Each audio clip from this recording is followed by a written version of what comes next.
After coaching hundreds of people in the industry, there are three common pricing mistakes I see people make. And today I'm going to talk about what those three pricing mistakes are and what you should do instead so that you don't make those mistakes too. Hey there, my friends. This is Kelly Schaefer, the creator of the Concierge Academy, where I help local businesses market more successfully so that they get more clients, make more money, and have a greater impact in their local communities. Okay, so also I want to say, if you want to learn more about pricing your services, hang with me till the end because I am going to give you a resource for how to do that. So the first pricing mistake that I see people make is they look at others to make decisions about their own pricing. You never want to go out and look and see what other people are pricing and then basically pick up their pricing, bring it home and say, this is how I'm going to price my services. Doing that gets you into trouble because, one, you don't know what their market is. Two, you don't know what their market will bear.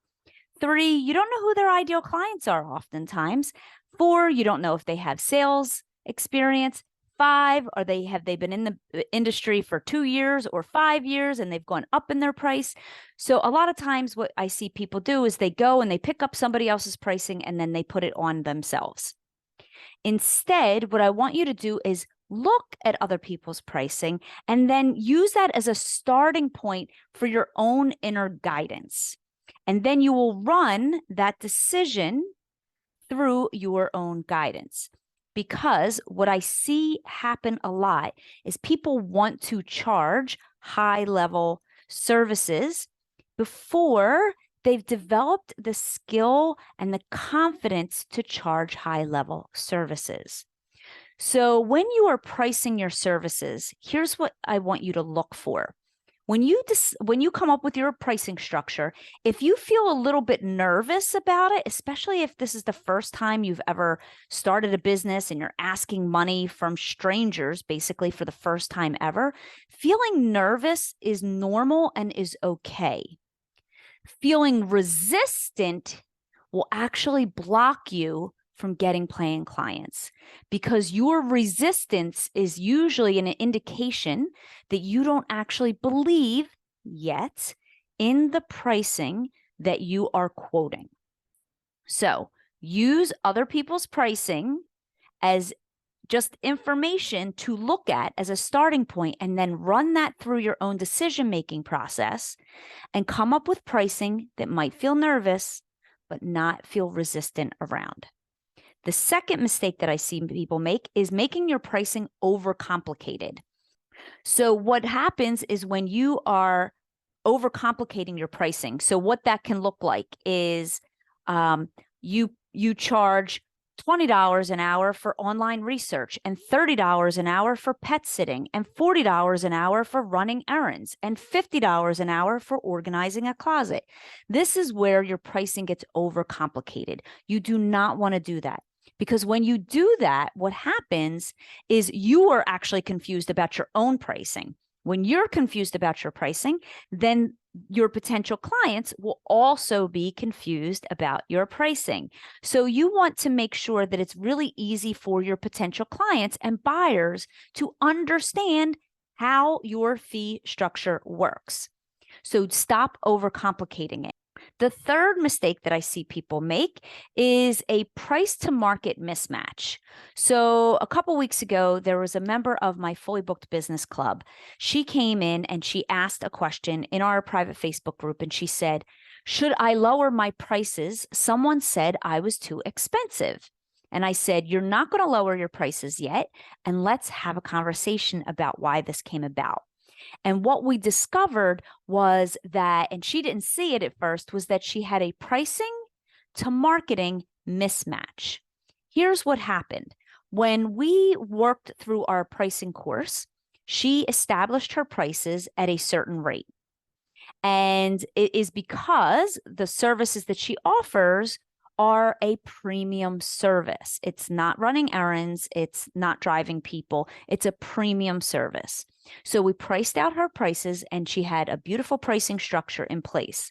The problem was that people started referring her for other services like driving or running errands or picking up a prescription. And when she said, "This is my price," the person said to her, "Oh, that's too expensive," which then she immediately thought that her prices were too expensive. What she didn't realize is that she had a high level service. So we're going to call that filet mignon. And the person wanted lower level services. So we're going to call that strip steak.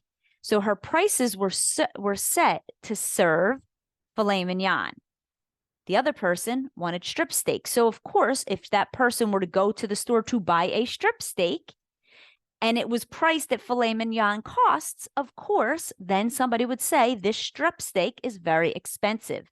The problem was that her marketing wasn't clear enough where she was specifying that she only serves filet mignon, she only works with clients who want filet mignon, and that her prices are strategically priced for filet mignon eaters, not strip steak.